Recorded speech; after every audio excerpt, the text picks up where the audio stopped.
حدثنا مالك بن اسماعيل قال حدثنا زهير قال حدثني زيد بن جبير انه اتى عبد الله بن عمر رضي الله عنهما في منزله وله فسطاط وسرادق فسالته من اين يجوز ان اعتمر قال فرضها رسول الله صلى الله عليه وسلم لاهل نجد من قرن ولاهل المدينه ذي الحليفه ولاهل الشام الجحفه. یا پھر پر بابا مواقع الحج والعمرہ. جی باب قول الله تعالى وتزودوا فان خير. باب فرض مواقيت الحج والعمرة. حدثنا مالك بن اسماعيل قال حدثنا زهير قال حدثني زيد بن جبير انه اتى عبد الله بن عمر رضي الله عنهما في منزله وله فسطاط وسرادق فسالته من حضرت عبداللہ ابن عمر رضی اللہ تعالیٰ عنہ کے پاس وہ پہنچے اور حضرت عبداللہ ابن عمر رضی اللہ تعالیٰ عنہ ان کا جو سفر میں جو مکان تھا وہ ایک چھوٹا سا خیمہ سا بنایا ہوا تھا، وہ وہاں پر وہ پہنچے. وَلَوْ فُسْطَاطٌ وَسَرَادِقٌ فسالته من اين يجوز ان اعتمر قال انہوں نے کہا کہ میں عمرہ کرنا چاہتا ہوں اور میں کہاں سے احرام باندھوں؟ تو حضرت عبداللہ ابن عمر رضی اللہ تعالیٰ عنہ نے کہا قال فرضها رسول الله صلی اللہ علیہ وسلم لأهل نجد من قرن. اہل نجد جو ہے، نجد ریاض، آج کل جس جگہ پر ریاض ہے وہ اس علاقے کو نجد سے تعبیر کیا جاتا ہے، اس وجہ سے کہ زیادہ ابھرا ہوا اور اونچا علاقہ ہے وہ. تو اگر تم نجد سے اگر کوئی آ رہا ہو تو اس کو احرام باندھنا پڑے گا من قرن. وَلِأَهْلِ الْمَدِينَةِ ذَا الْحُلَيْفَةِ. اور اگر مدینہ سے کوئی آ رہا ہے تو ذو الحلیفہ، یہ میقات بتائے جا رہے. جی وَلِأَهْلِ الشَّامِ الْجُحْفَةِ. اہل شام کے لیے اگر کوئی شام سے آ رہا ہے تو اس صورت میں جوفا کا جو علاقہ ہے وہاں سے اس کو احرام باندھنا ضروری ہے. سمجھ میں آ گیا؟ ہمارے یہاں ہندوستان سے جو کوئی آدمی حج کے لیے جانا چاہ رہا ہے، عمرہ کے لیے جانا چاہ رہا ہے، تو اس صورت میں سمندر کے راستے سے جب پہلے سے جایا کرتے تھے تو یلملم کے پاس سے گزرتے تھے. یلملم پر سے نہیں، یلملم زمین پر جو علاقہ ہے اسی علاقے کے سیدھ میں سمندر میں گزرتے تھے، وہاں سے وہ لوگ احرام باندھتے تھے. بہرحال یہ میقات ہے. اب اس صورت میں بہت سی یہ ہے کہ موجودہ زمانے میں سب کے سب ہوائی جہاز سے جا رہے ہیں، اور ہوائی جہاز کے جانے والے وہ سب سے پہلے وہ تو حج کیا اس میں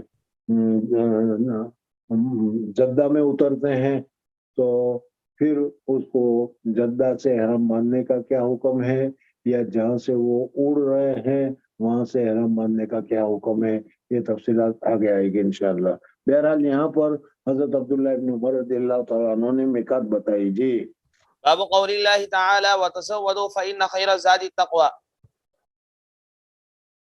مصنف رحمۃ اللہ تعالیٰ علیہ نے اب یہاں سے ایک دوسرا مسئلہ تمہارے سامنے یہ ذکر کیا کہ حج کے لیے تم جا رہے ہو تو ساتھ میں زاد اور راحلہ اور کیا ہے کھانا پینے کا انتظام کرنا چاہیے، یا کھانا پینے کا انتظام کرنا توکل کے موافق ہے یا توکل کے مخالف ہے، اس کو ذکر کیا. یعنی ایک تو یہ کہ آدمی توکل کر لے تو بس جو اللہ تبارک و تعالیٰ نے تقدیر میں لکھا ہے وہ مل کر رہے گا، کچھ اس کے لیے تیاری نہیں کرتا. تو ایک صورت تو یہ ہے. اگر اللہ تبارک و تعالیٰ پر اعتماد ہے، بھروسہ ہے، توکل خالص ہے، تو اس صورت میں یہ بھی کرنا درست ہے. لیکن چونکہ ہم اسباب کی دنیا میں رہتے ہیں اور اسباب پر ہماری نظر ہوتی ہے، اور کیا ہے توکل میں ذرا سی کمزوری ہوتی ہے، اس وجہ سے کھانا پینا وغیرہ کو ساتھ رکھ کر پھر اللہ تبارک و تعالیٰ کے اوپر اعتماد کرنا ضروری ہے. بہرحال اسباب کر کے اللہ پر مسبب الاسباب پر اعتماد کرنا یہ توکل ہے. اس لیے یہ نہیں کہ اسباب بالکل ہی نہ کرو، کھانا وغیرہ ساتھی میں نہ رکھو اور اللہ پر بھروسہ کرو، وہی توکل کہا جائے گا، یہ نہیں ہے. بلکہ کیا ہے کھانا وغیرہ کا بھی ساتھ لے کر چلنا ہوگا تاکہ اطمینان سے تم اپنے اعمال کو ادا کر سکو. اس وجہ سے کھانا پینا کو ساتھ میں لے کر چلنا یہ توکل کے خلاف نہیں ہے. کھانا پینا ساتھ میں رکھ کر کھانا پینا پر بھروسہ مت کرو، بھروسہ کرو اللہ تبارک و تعالیٰ پر.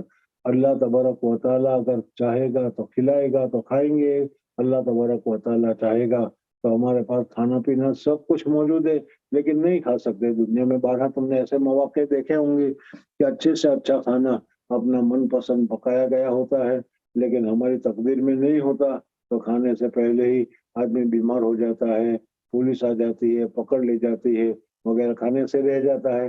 اور اگر خانہ مقدر ہے تو آدمی کہیں سے بھی اس جگہ کو پہنچ جاتا ہے. تو اصل چیز تو تقدیر ہے.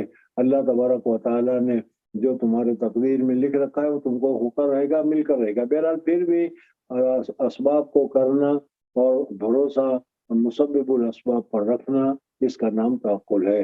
حضور اکبر صلی اللہ علیہ وسلم کو سفر کے لیے براق لایا گیا. وہ جنت کا کیا ہے سواری تھی، لیکن کہیں بھاگنے والی یا چلے جانے والی تو نہیں تھی.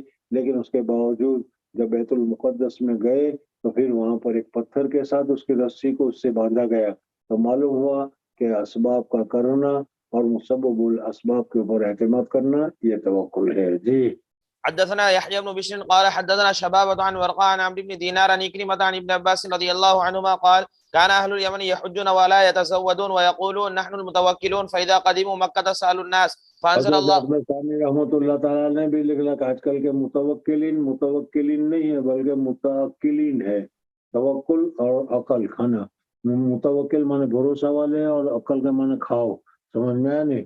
یعنی کہتے کہ ہم تو متوکل ہیں، کچھ نہیں کرتے، اور جب کچھ نہیں کرتے پھر اب تمہیں صبر کرنا چاہیے، لیکن وہ صبر نہیں کرتے. پھر کھانے کا وقت آتا ہے تو مانگنا شروع کر دیتے ہیں. اس کے پاس چلے گئے، اس کے پاس چلے گئے، وہاں مانگا وہاں مانگا. تو یہ توکل کے خلاف ہے. اگر توکل ہے تو پھر پورا توکل ہونا چاہیے. تو اس طریقے سے یمن والے لوگ ایسا کرتے ہیں. تو اللہ تبارک و تعالیٰ نے پہلے ہی قرآن پاک میں فرمایا کہ حج کے سفر میں کھانے کا نظام کر کے چلو. اور پھر اس کے ساتھ ساتھ اللہ تبارک و تعالیٰ نے آخرت کا بھی بتا دیا، وہ خیر زاد التقوی، اور بہترین زاد تقوی ہے. اس وجہ سے کہ تقوی کے ذریعے سے یہاں پر بھی اور آخرت میں بھی فائدہ ہوتا ہے. جی. فأنزل الله عز وجل وتزودوا فإن خير الزاد التقوى رواه ابن عيينة عن عمرو عن عكرمة مرسلا.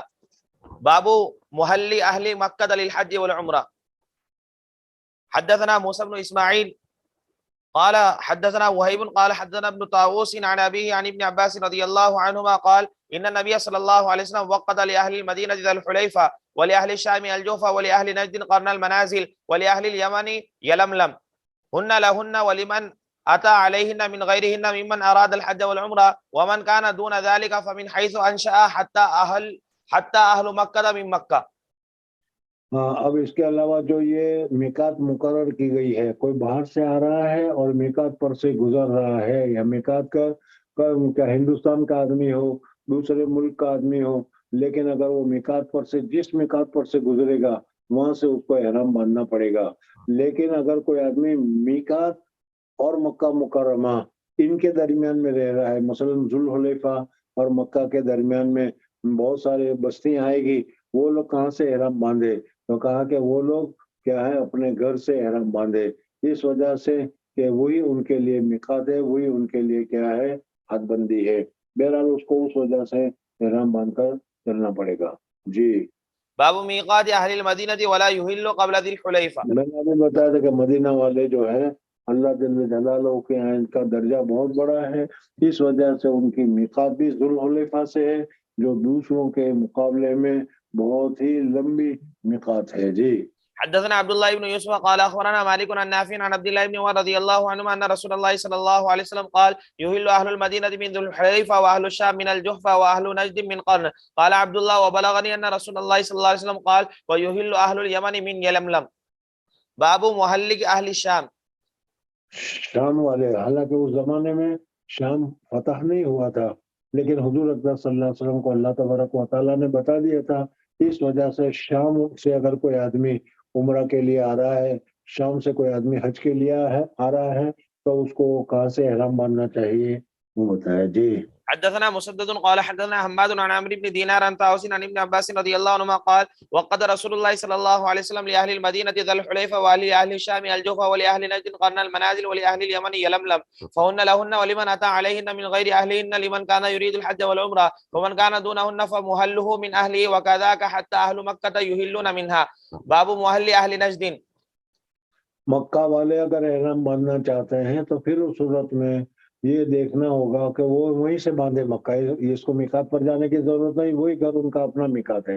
لیکن عمرہ جو ہوتا ہے وہ حرم میں ہوتا ہے، اس وجہ سے عمرہ کے احرام کے لیے حرم کو چھوڑ کر باہر جا کر احرام باندھنا پڑے گا، جیسے تنیم ہے یا اس کے علاوہ جو ہے جیرانہ وغیرہ جگہ ہے جو حرم سے باہر کی جگہ ہے، حرم شریف سے باہر، وہاں سے جا کر احرام باندھے، اس وجہ سے کہ عمرہ حرم میں کیا جاتا ہے، اور حج وہ عرفہ میں ہوتا ہے، العرفہ تو حج، اور مزدلفہ مینا میں ہوتا ہے، اس وجہ سے حج کا احرام جو ہے حرم سے باہر ہوتا ہے، اس وجہ سے حج کا احرام حرم میں بھی، اور حرم میں بھی مسجد حرم میں اپنی ہوٹل کی جگہ پر مسجد حرام سے احرام باندھنا، اور مسجد حرام میں بھی افضل جو ہے حتیم میں جا کر احرام باندھنا، یہ افضل ہے۔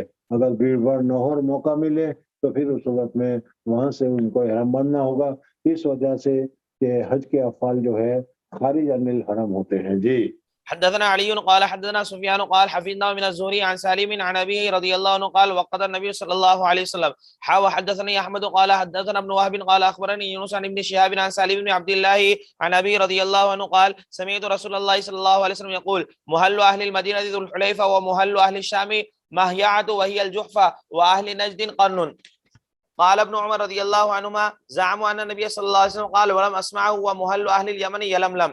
باب صحابہ کرام رضوان اللہ تعالی علیہ مجمعین کا حدیث سے کتنی زیادہ احتیاط ہے، وہ اس حدیث سے معلوم ہوتی ہے کہ حضرت عبداللہ بن عمر رضی اللہ تعالیٰ عنہ کے سامنے میقات کا تذکرہ آیا، میقات بیان کی گئی، یمن والوں کے لیے حضور اقدس صلی اللہ علیہ وسلم نے یلملم، یہ ایک پہاڑی سلسلہ ہے، وہ وہاں سے احرام باندھنے کو ذکر کیا، لیکن حضرت عبداللہ بن عمر رضی اللہ تعالیٰ عنہ نے خود اپنے کان سے یمن والوں کا یہ یلملم میقات ہے یہ انہوں نے نہیں سنا، دوسرے سے سنا، اس وجہ سے یہ فرماتے ہیں کہ حضور اقدس صلی اللہ علیہ وسلم سے میں نے یہ اپنے زبان سے، حضور صلی اللہ علیہ وسلم کی زبان مبارک سے میں نے یلملم نہیں سنا، لیکن دوسرے صحابہ کہہ رہے تھے کہ حضور اقدس صلی اللہ علیہ وسلم نے یمن والوں کے لیے یلملم فرمایا، اس لیے کہا کہ وَزَعَمُوا أَنَّ النَّبِيَّ صلی اللہ علیہ وسلم قال وزعموا ان النبي صلى الله عليه وسلم قال ولم اسمعه ومهل اهل اليمن يلملم.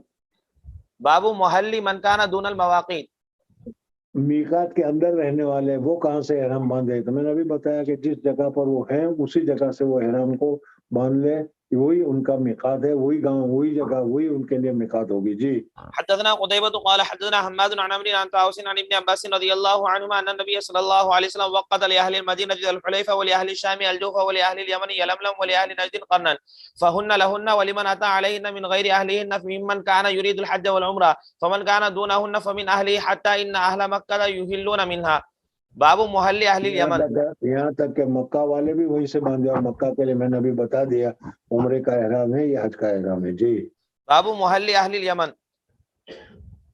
حدثنا معل بن اسد قال حدثنا وهيب عن ہندوستان پاکستان کے لوگ جو جاتے ہیں حج کے لیے جاتے ہیں تو وہ یمن پر ہو کر سے جاتے ہیں، اس وجہ سے ان کے لیے یمن کا جو میقات ہے یہ میقات ان کے اوپر پڑتا ہے۔ جی حدثنا معل بن اسد قال حدثنا وهيب عن عبد الله بن طاووس عن ابي عن ابن عباس رضي الله عنهما ان النبي صلى الله عليه وسلم وقت لاهل المدينه الحليفه ولاهل الشام الجوف ولاهل نجد قرنا منازل ولاهل اليمن يلملم هن لاهلهن ولكل آت اتى عليهن من غيرهم ممن اراد الحج والعمره فمن كان دون ذلك فمن حيث انشا حتى اهل مكه من مكه. باب ذات عرق لاهل العراق. عراق والوں کے لیے جو میقات ہے اس کا نام ہے ذات عرق۔ جی حدثنا علي بن مسلم قال حدثنا عبد الله بن نمير قال حدثنا عبيد الله عن نافع عن عبد الله بن عمر رضي الله عنهما قال لما فتح هذان المصران اتوا عمر رضي الله عنه فقالوا يا امير المؤمنين ان رسول الله صلى الله عليه وسلم حد لاهل نجد قرنا وهو جور عن طريقنا وانا ان اردنا قرنا شق علينا قال فانظروا حذوها من طريقكم فحد لهم ذات عرق. باب الصلاة بذي الحليفة. ذی الحلیفہ یہ مدینہ منورہ والوں کا میقات ہے، وہاں پر جا کر کس طریقے سے احرام باندھا جائے گا کہ نماز پڑھی جائے گی، اور اگر سفر شروع ہو گیا ہے، مسافر ہو گئے ہیں تو اس صورت میں قصر ہوگی وغیرہ۔ جی حدثنا عبد الله بن يوسف قال اخبرنا مالك عن نافع عن عبد الله بن عمر رضي الله عنهما ان رسول الله صلى الله عليه وسلم اناخ بالبطحاء بذي الحليفة فصلى بها وكان عبد الله بن عمر رضي الله عنهما يفعل ذلك. حضرت عبداللہ بن عمر رضی اللہ تعالیٰ عنہ حضور اقدس صلی اللہ علیہ وسلم کی سنت کے بہت زبردست عاشق تھے، حضور صلی اللہ علیہ وسلم جیسا کرتے تھے ویسا ہی وہ کرنے کا اہتمام کرتے تھے، اس وجہ سے یہاں ذکر کیا گیا ہے جی. باب خروج النبی صلی اللہ علیہ وسلم علی طریق الشجرہ. حدثنا ابراہیم بن المنذر قال حدثنا انس بن عیاض عن عبید اللہ عن نافع عن عبد الله بن عمر رضی اللہ عنہما ان رسول اللہ صلی اللہ علیہ وسلم كان يخرج من طریق الشجرہ ويدخل من طریق المعرس. صلی اللہ علیہ وسلم شجرہ والا جو راستہ تھا اس راستے سے ذوالحلیفہ کے لیے حضور اکرم صلی اللہ علیہ وسلم نکلتے تھے اور مدینہ میں داخل ہوتے تھے جی. وأن رسول الله صلى الله عليه وسلم كان إذا خرج إلى مكة يصلي في مسجد الشجرة وإذا رجع صلى بذي الحليفة ببطن الوادي وبعد حتى يصبح. باب قول النبي صلى الله عليه وسلم العقيق واد مبارك. ذوالحلیفہ سے لے کر آگے چل کر ایک وادی ہے اس کو وادی عقیق سے تعبیر کیا جاتا ہے اور بہت ہی مبارک وہ وادی ہے. حضور اکرم صلی اللہ علیہ وسلم نے بھی احرام باندھا اور احرام باندھ کر اس وادی میں آئے تو کسی کہنے والے نے کہا کہ اللہ تبارک و تعالیٰ کی طرف سے کہ حج کے ساتھ ساتھ عمرے کا بھی احرام باندھ دو وغیرہ جی. حدثنا الحميدي قال حدثنا الوليد وبشر بن بكر التينسي قال حدثنا الأوزاعي قال حدثنا يحيى حدثني إكرمة أنه سمع ابن عباس رضي الله عنهما يقول إنه سمع عمر رضي الله عنه يقول سمعت النبي صلى الله عليه وسلم بوادي العقيق يقول أتاني الليلة آتي من ربي فقال صلي في هذا الوادي المبارك وقل عمرة في حجة. مراد حضرت جبریل علیہ الصلوۃ والسلام ہے کہ میرے پاس اللہ کی طرف سے ایک پیغام لینے والا پیغام آیا. ظاہر بات ہے کہ حضرت جبریل علیہ الصلوۃ والسلام آئے جی.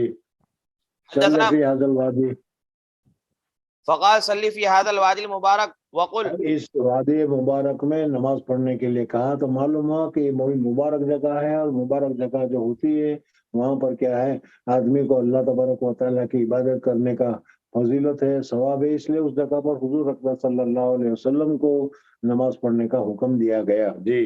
وقل عمرة في حجة. حدثنا اور پھر اس کے بعد حضور اکرم صلی اللہ علیہ وسلم کو عمرہ کی نیت کرنے کا حکم دیا گیا. ان قریب ابھی تھوڑی دیر کے بعد آئے گا کہ حضور اکرم صلی اللہ علیہ وسلم نے اس سفر میں جس کو حجۃ الوداع سے تعبیر کیا جاتا ہے ذوالحلیفہ سے کب احرام باندھا کس نیت سے باندھا پھر کیا ہوا اور حضور صلی اللہ علیہ وسلم کا احرام کیا تھا. بہرحال وہ ان قریب آ جائے گا تمہیں معلوم ہی ہے اور اس سے پہلے تم پڑھ کر آئے ہوگے کہ حج کے موقع پر ایک تو ہے افراد بالحج دوسرا ہے تمتع یعنی ایک سفر میں دو عبادتوں کو کرنا عمرہ اور حج اور تیسرا ہے قران کے معنی ملانا ہے یعنی ایک ہی احرام میں حج اور عمرہ دونوں کو ادا کرنا ہے. یہ مختلف قسمیں ہیں اس میں کون سی افضل ہے کیا ہے تفصیلات آگے آئے گی جی. حدثنا محمد بن ابي بكر قال حدثنا فضيل بن سليمان قال حدثنا موسى بن عقبة قال حدثنا سالم بن عبد الله عن ابيه رضي الله عنه عن النبي صلى الله عليه وسلم انه رئي وهو في معرس بذي الحليفة بوطن الوادي قيل له انك ببطحاء مباركة وقد اناخ بنا سالم يتوخى المناخ الذي كان عبد الله ينيخ يتحرى معرس رسول الله صلى الله عليه وسلم وهو اسفل من المسجد الذي ببطن الوادي بينهم وبين الطريق وسط من ذلك. حضرت عبداللہ ابن عمر رضی اللہ تعالیٰ عنہ کا معمول تھا وہ بے نہیں حضور اکرم صلی اللہ علیہ وسلم جہاں پر آرام فرمایا ہوتے تھے جہاں پر نماز پڑھتے تھے وہ کوشش کرتے تھے کہ اسی جگہ پر وہ بھی وہ عمل کرے اتباع سنت میں. اس وجہ سے حضور اکرم صلی اللہ علیہ وسلم مکہ مکرمہ جاتے ہوئے ذوالحلیفہ میں کس جگہ پر آرام فرماتے تھے مکہ مکرمہ سے واپسی میں ذوالحلیفہ میں مدینہ میں داخل ہونے سے پہلے کس جگہ سے مدینہ میں داخل ہوتے تھے وہ ساری تفصیل تمہارے سامنے ذکر کر رہے ہیں جی. باب غسل الخلوق 3 مرات من الثياب. احرام باندھنے سے پہلے کس طریقے سے کپڑے کو پاک صاف کر لینا چاہیے خوشبو وغیرہ کو دور کر لینا چاہیے اس کو تمہارے سامنے خلوق کے معنی خوشبو کے ہیں جی. حدثنا محمد قال حدثنا ابو عاصم النبيل قال اخبرنا ابن جريج قال اخبرني عطاء ان صفوان بن يعلى اخبره ان يعلى قال لعمر رضي الله عنه ارني النبي صلى الله عليه وسلم حين يوحى الي قال فبينما النبي صلى الله عليه وسلم بالجعرانة ومعه صفوان ابن یعلا اس کی حدیث بھی پہلے تمہارے سامنے گزر گئی ہے. انہوں نے ایک مرتبہ حضرت عمر فاروق رضی اللہ تعالیٰ عنہ سے کہا تھا کہ حضور اکرم صلی اللہ علیہ وسلم پر وحی نازل ہوتی ہے حضرت جبریل علیہ الصلوۃ والسلام تشریف لاتے ہیں اور حضور اکرم صلی اللہ علیہ وسلم پر وحی نازل ہوتی ہے اس وقت کیا حال ہوتا ہے کس طریقے سے ہوتا ہے کیسا محسوس ہوتا ہے کیا ہوتا ہے یہ میں جاننا چاہتا ہوں، میں دیکھنا چاہتا ہوں. کبھی کوئی موقع ہو تو مجھے بتائیے تاکہ میں دیکھ لوں کہ وہی کیسے آتی ہے اور وہی کا نزول کیسے ہوتا ہے. بہرحال حضرت عمر فاروق رضی اللہ تعالیٰ عنہ کو انہوں نے کہہ رکھا تھا. اس وقت حضور اقدس صلی اللہ علیہ وسلم حج کے سفر میں تھے اور کسی آدمی نے آ کر حضور اقدس صلی اللہ علیہ وسلم سے سوال کیا کہ احرام کی حالت میں کیسے کپڑے پہننا جائز ہے اور کیسے کپڑے پہننا جائز نہیں ہے. حضور اقدس صلی اللہ علیہ وسلم کو معلوم نہیں تھا. اس وجہ سے حضرت جبریل علیہ الصلوۃ والسلام وحی لے کر آئے اور حضور اقدس صلی اللہ علیہ وسلم پر وحی کا نزول ہونا شروع ہوا. حضرت عمر فاروق رضی اللہ تعالیٰ عنہ کو یاد آ گیا کہ مجھے اس نے کہا ہے کہ وہی کس طریقے سے آتی ہے مجھے دیکھنا ہے. وہ ان کو پکڑ کر لائے اور کہا کہ دیکھو اس وقت حضور اقدس صلی اللہ علیہ وسلم پر وہی نازل ہو رہی ہے. تو اس طریقے سے ان کو دکھلایا. تو اس وجہ سے انہوں نے کہا، صفوان ابن حالہ نے کہا ان يعلى قال لعمر رضی اللہ عنہ ارینی النبی صلی اللہ علیہ وسلم حين يوحى الی قال فبينما النبي صلى الله عليه وسلم بالجعرانة ومعه نفر من أصحابه جاءه رجل فقال يا رسول الله كيف ترى في رجل أحرم بعمرة وهو متضمخ بطيب فسكت النبي صلى الله عليه وسلم ساعة فجاءه الوحي فأشار عمر رضي الله عنه إلى يعلى فجاء يعلى وعلى رسول الله صلى الله عليه وسلم ثوب قد أضل به فأدخل رأسه. صلی اللہ علیہ وسلم پر جب وہی نازل ہوتی تھی تو حضور اقدس صلی اللہ علیہ وسلم کے چہرے انور پر کپڑا ڈال دیا جاتا تھا. تو اس وجہ سے یہاں حضور صلی اللہ علیہ وسلم کے چہرے انور پر کپڑا ڈال دیا گیا تھا. فادخل رأسه فإذا رسول الله صلى الله عليه وسلم محمر الوجه وهو يغط ثم سري عنه فقال أين الذي سأل عن العمرة فأتي برجل فقال اغسل الطيب الذي بك 3 مرات وانزع عنك الجبة واصنع في عمرتك كما تصنع في حجك. فقلت لعطاء أراد الإنقاء حين أمره أن يغسل 3 مرات فقال نعم. باب الطيب عند الإحرام وما يلبس إذا أراد أن يحرم ويترجل. احرام باندھنے سے پہلے یا احرام کی شروع سے پہلے اگر احرام پر خوشبو لگا دی جائے، بدن پر خوشبو لگا دی جائے پھر احرام باندھے تو یہ جائز ہے، یہ خوشبو منع نہیں ہے. احرام کی نیت کرنے کے بعد خوشبو لگانا یہ منع ہے. جی. باب الطيب عند الإحرام وما يلبس إذا أراد أن يحرم ويترجل ويدهن. وقال ابن عباس رضي الله عنهما يشم المحرم الريحان وينظر في المراة ويتداوى بما يأكل الزيت والسمن. وقال عطاء يتختم ويلبس الهميان. وطاف ابن عمر رضي الله عنه وهو محرم وقد حزم على بطنه بثوب ولم تر عائشة رضي الله عنها بالتبان بأسا. قال أبو عبد الله رحمه الله تعالى تعني للذين يرحلون هودجها. حدثنا محمد بن يوسف قال حدثنا سفيان عن منصور عن سعيد بن جبير قال كان ابن عمر رضي الله عنهما يدهن بالزيت فذكرت لإبراهيم قال ما تصنع بقوله. حدثني الأسود عن عائشة رضي الله عنها قالت كأني أنظر إلى وبيس الطيب في مفارق رسول الله صلى الله عليه وسلم وهو محرم. حدثنا عبد الله بن يوسف قال أخبرنا مالك عن عبد الرحمن بن القاسم عن أبي عائشة رضي الله عنها زوج النبي صلى الله عليه وسلم قالت كنت أطيب رسول الله صلى الله عليه وسلم لإحرامه حين يحرم ولحله قبل أن يطوف بالبيت. باب من أهل ملبدا. ملبدہ تلبید کے معنی، تلبید کے معنی آتے ہیں بال جو ہے اس بال کو چونکہ احرام کی حالت میں اب بال میں نہ کنگھی کی جا سکے گی اور بال میں نہ تیل ڈالا جا سکے گا، اس وجہ سے بال کیا ہے ویسے ہی ایک کیا ہے بدی شکل اختیار کر لیں گے، وہ اکھڑا سر لگے گا.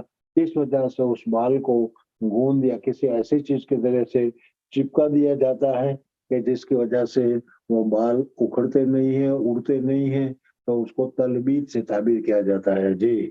حدثنا أسبغ قال أخبرنا ابن وهب عن يونس عن ابن شهاب عن سالم عن أبي رضي الله عنه قال سمعت رسول الله صلى الله عليه وسلم يهل ملبدا. باب الإهلال عند مسجد ذي الحليفة. حدثنا علي بن مسجد الحلیفہ کے مسجد ذی الحلیفہ، مسجد ذی الحلیفہ. جی.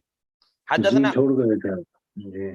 حدثنا علي بن عبد الله قال حدثنا سفيان قال حدثنا موسى بن عقبة قال سمعت سالم بن عبد الله قال سمعت ابن عمر رضي الله عنهما وحدثنا عبد الله بن مسلمة عن مالك عن موسى بن عقبة عن سالم بن عبد الله أنه سمع أباه يقول ما أهل رسول الله صلى الله عليه وسلم إلا من عند المسجد يعني مسجد ذي الحليفة.